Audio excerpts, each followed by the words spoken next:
परमात्मा सबको स्वस्थ रखे। सबसे पहले तो आजकल यही दुआ है।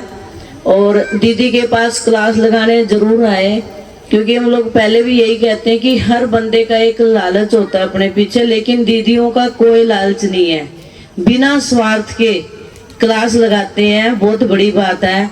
आप स्टेज पे ही देखो, जितने बैठे हैं, दीदी से उम्र में मैं काफी छोटी होगी, अभी 45 की भी नहीं हुई, लेकिन मेरे चेहरे पे वो रौनक नहीं है जितने अपनी दीदियों के भाइयों के चेहरे पे रौनक है। आप बड़े भाई की रौनक देख सकते हो, सामने ही है।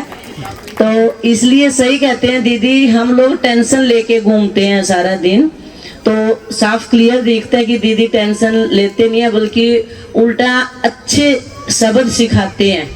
और आजकल तो दीदियों की और बहुत बड़ी बात है कि चंडीगढ़ में सभी दीदियां हर स्कूलों में जाके, जैसे कि बच्चे नशे वगैरह करते हैं, उनको जाके आधा घंटा 1 घंटा क्लास लगाते हैं, राखी बांधने जाते हैं।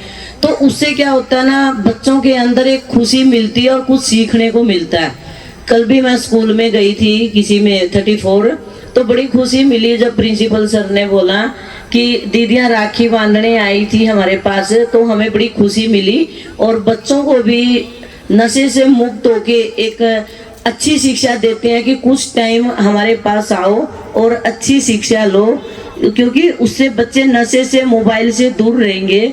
और दूसरी बात यह है कि सही बोला दीदी ने, अपने बच्चों को चाहे बस आधा घंटा दो, लेकिन उनको जरूरी है देना। पहले हम लोग भी बड़े बुजुर्गों के पास बैठते थे, तो उन्हीं की प्रे है कि आज यहाँ पे बैठे हैं।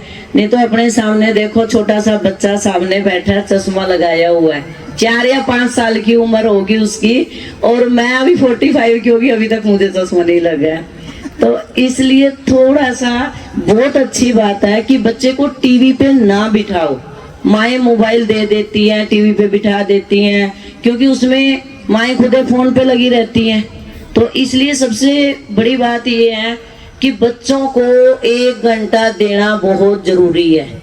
उससे बच्चा जो स्कूल में या बाहर से डिस्टर्ब है, तो कम से कम बच्चा खुल के बता सकता है। कई बार बच्चे खुल के बताते नहीं है, तो अगर हम टाइम देंगे तो वो खुल के बताएंगे कि हम लोगों को ये प्रॉब्लम है, ये नहीं है। वो ना नशे की तरफ जाएंगे, ना कोई ऐसा कांड करेंगे।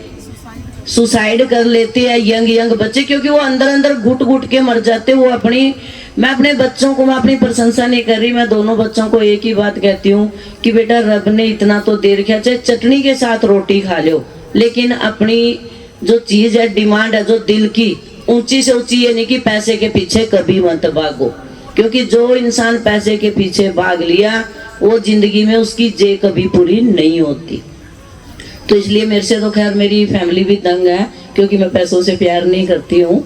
तो इसलिए मोह माया से बाहर निकल के देखो, हमें भी पड़ोसी थप्पड़ मार देते थे, लेकिन इतनी हिम्मत नहीं होती थी घर में जाके कहने की कि मेरे ताए चाचे ने मुझे थप्पड़ मारे, क्योंकि उन्होंने 1 मारा था तो घर जाके 2 पड़ते थे, इसलिए हम कुछ नहीं बोलते थे। तो इसलिए आस पड़ोस में भी कोई बच्चा अगर गलत रास्ते पे चल रहा है, मैं तो खुद गाड़ी रोक के, अगर उसमें पार्कों में या कहीं भी कोई गलत काम करता है, तो मैं तो मेरे से तो रुका नहीं जाता। उनको समझाया कि बेटे, आपके माँ बाप ने यहाँ पीजी में भेजा है, और वो वहाँ पता नहीं बेचारे दिहाड़ी कर रहे हैं या किससे कर्जे पे पैसा लेके आए, और आपको इस मुकाम तक पढ़ने के लिए भेजा है, तो आप पढ़ो। तो उसके बाद 1-2 बच्चा भी होता है कि कहता है कि आप कौन होते हो पार्क में ऐसे बोलने वाले। फिर मेरा दूसरा रूप भी होता है थप्पड़।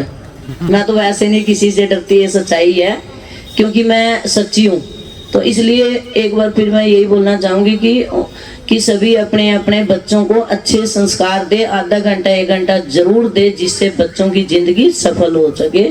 ओम शांति। ओम। बहुत बहुत धन्यवाद।